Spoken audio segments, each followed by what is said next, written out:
Hey everybody, Mr. Theophilus back again with you today. A little video about To Kill a Mockingbird. Again, you just can't get enough. We're almost there. Now, today I want to take a look at chapter 26 with you, breeze through a few quick pieces. Again, short chapter, just a few things that happen. And this is a real transition in the book, in a way. So I'll kind of run through a brief summary stuff and point out a couple things that I thought were really important that happened within this part of the text, analyze a few quotes for you, help you hopefully do those notes that you're taking care of, knowing that they're due soon, in a strange way, but they're due soon. And then we'll be good to go and be done. All right. So taking a look at chapter 26, folks, this is the transition sort of from the book really reads, the beginning of it is really just about the kids and their obsession with Boo and trying to figure out things about him. And then it hits chapter 15, 16, and it really changes focus to all the stuff going on with Tom Robinson, the court case, and we don't really return back to this idea of Boo until this chapter for real. In the beginning of the chapter, we have Scout sort of just recounting all the things that happened with Boo Radley. She starts walking by the Radley house again, and it starts to bring back memories of Boo and also shows how she's matured. So I thought I'd read a little quote in here and talk about, I don't know, the interesting change in her character. Maybe think about a type of note that could apply to. So she states, or the narrator writes, "But I still looked for him each time I went by. Maybe someday we would see him. I imagined how it would be when it happened. He'd just be sitting in the swing when I came along. How do you do, Mr. Arthur, I would say, as if I'd said it every afternoon of my life. Evening, Jean Louise, he would say, as if he'd said it every afternoon of my life. Right pretty spell we're having, isn't it? Yes, sir, right pretty, I would say, and go on." So in this fantasy that she's weaving and talking about, she knows Boo and she's cordial with Boo and she has a good relationship with him. It's a stark change from the fear and the fantastical myths that they had about him prior, right? They know he's still alive, and in this way, she wants to treat him with respect as a person she cares and considers.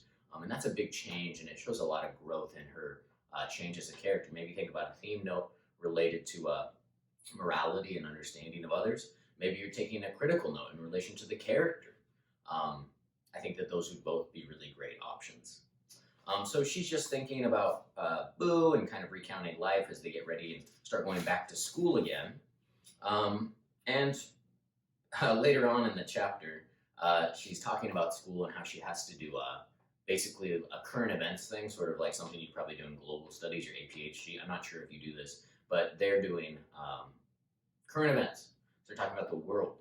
And Cecil Jacobs he's doing his current event about Hitler and the rise of Hitler in Germany. I'm not sure your historical knowledge, but if you think about a historical note, this is a great place.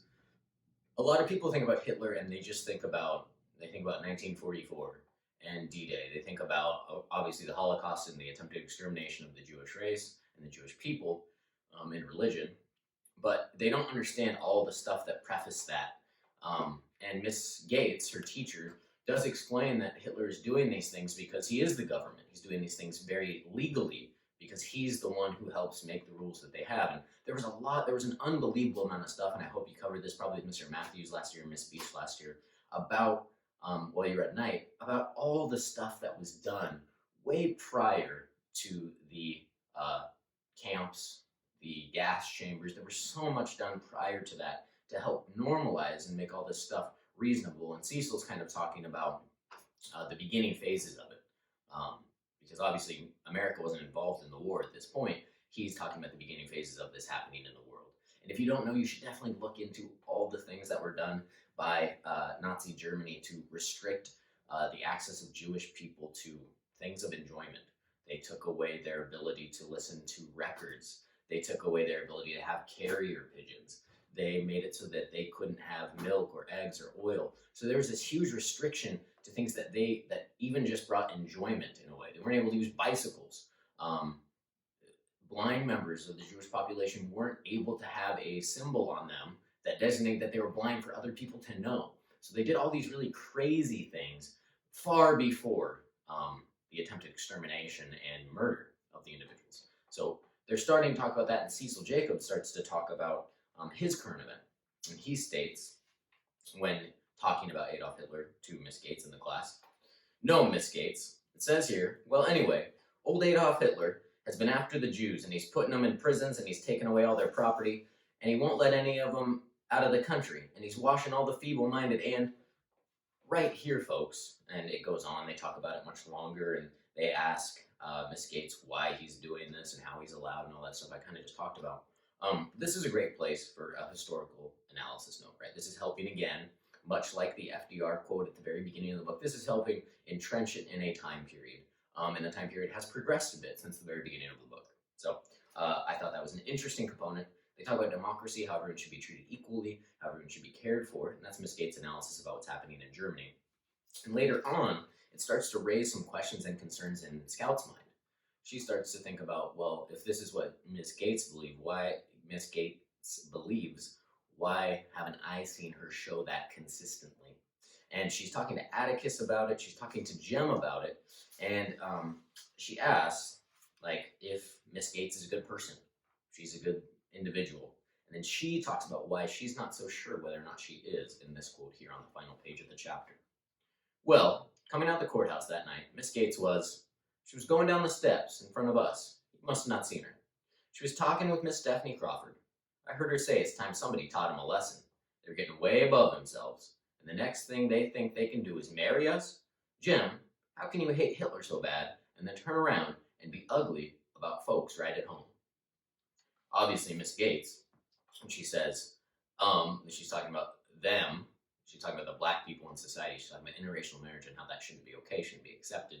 So Scout's like, how can this woman hate Hitler for his terrible prosecution and persecution of the Jewish race, but then she has hate and prejudice towards the black people in their society? She's basically calling her a hypocrite, right? I mean, obviously this is related to racist ideals, systemic racism in the United States of America, and Miss Gates still believes those things, but is hypocritical in her own beliefs. Many of us are very hypocritical in a variety of beliefs. We preach much more than we practice, if that makes sense. And at this moment, I didn't continue reading because Jim freaks out, yells about it, says, don't bring up that court case ever again. And that's because he's in denial about what has happened in the court case.